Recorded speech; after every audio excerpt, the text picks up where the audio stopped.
Aside from Simmons and Ingram, James, who do you think is going to be the best player or best players long term? That's really tough, man. It's really hard to project college kids. But just my feeling, I do think Marquese Kris is the highest upside. He's like the ultimate boom bust guy. Either he's going to be great, or I think maybe down the road he'll find a role. But he's going to be great or he'll be kind of a bust. I really do like Dunn. I think Dunn has all the tools to be a lead guard in the NBA now, where he could actually one day be the second best player on a really good team, a contender maybe. Bembry, I'm high on Bembry. He plays a lot bigger than 6'6". He has a good wingspan. He has really skills, not a lot of holes in his game offensively, and I think defensively he's gonna be really tough too. And here's a sleeper. It's funny because I'm gonna get probably clowned for this. Prince Ibeh or Prince Ibeh. I'm not Ibeah. He has all the tools. Offensively, he's a train wreck, but on defense he can switch out on the perimeter. He can jump out the gym. He has a real strong body. He's long and he's athletic, and I think some team in the second round is going to fit him in, and he's going to be one of those guys that people in a couple years are going to look back and say, how did he fall to the second round? Phil, I'm going to bring up, is there a Draymond Green type of second round gem that's not been mentioned yet? Well, I won't say second round pick necessarily, but if you're talking about Draymond Green, I mean, the guy I mentioned before, Jaylen Brown, for me, fits that mold of who could be one of the best and be a Draymond Green type player.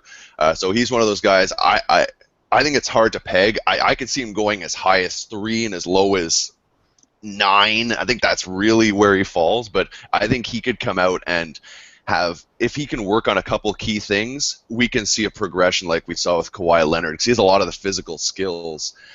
So him to me, he's one of those players that is just, I think he has a pretty high floor. But another guy I really like that I don't think gets enough talk, I think is going to be a solid player, is actually Wade Baldwin. Baldwin out of Vanderbilt. I like his size at the point guard position. I like he has an amazing, 6'11" wingspan, and I've watched a lot of video on him. He's an intelligent guy, high IQ, and he's a leader. So those are my guys. James, is there anybody who everyone seems to be high on, but you really think is going to be a bust? Yeah, that's Harry Ellenson. I'm not a big fan of Ellenson. I like the scoring touch, but I watched him defensively. He looks like he's almost like he has bedpan strapped to his feet. Also love Murray, Jamal Murray. Everybody's saying he's a top 6 pick.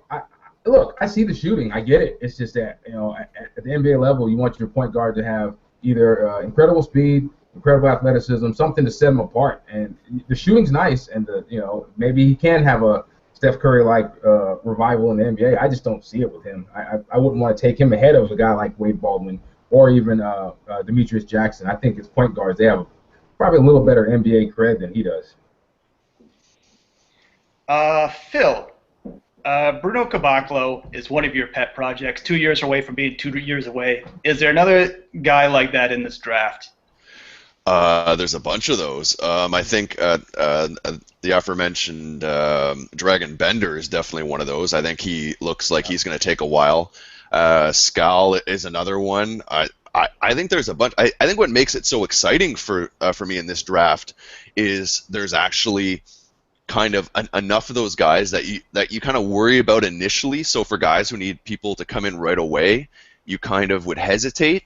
But even up in where Marquese Kris, like, he's going to take a bit. He needs to learn, and there's a lot of guys like I think there's a lot of potential upside in this draft. Like, there's a lot of guys who can play right now, your Dunns and Hields, and there's a lot of guys like your Krises and Benders who can become potentially all-stars down the road. So yeah, especially at the power forward position in an NBA where playing defense and passing and shooting the 3 is at an all-time need, there's a plethora of guys who bring that. And I think, like, when they redo this draft in like 5-10 years, I think it's going to be a really interesting look back. James, I'm going to give you the last word. Is there any one guy that we have not mentioned yet who's worth checking out? Definitely. It's funny we somehow missed on him. I think he might actually go in the top half in the lottery. My man, Taurean Prince. He's long. He's athletic. He can actually shoot decently. He can play some small ball 4. And I think to me he's the guy who has that kind of Draymond potential where he can be a multi-tool on a really good team. And then again, I'm gonna say this. I think it's Jakob Poeltl, whatever his name is.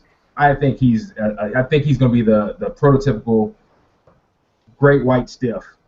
He had great college numbers, but I'm not a fan of his at all. Yeah, we all can't beat Chris Mullin. You know, that's how the game works. Phil, I'm gonna throw it back to you. I'm gonna throw it back to you to wrap up. All right, guys. Well, thank you for this action-packed show. We've been covering a lot of things here. We're going to continue more draft talk going forward here on hoopslounge.com. I've been releasing some individual videos. Make sure to catch all of us on Twitter. There is a lot of goodness here in terms of the draft, so you'll want to keep it locked. Anyways, for myself, Mark, and our guest, Mr. Ollis, I want to say thanks for watching, and we'll catch you next time in the lounge.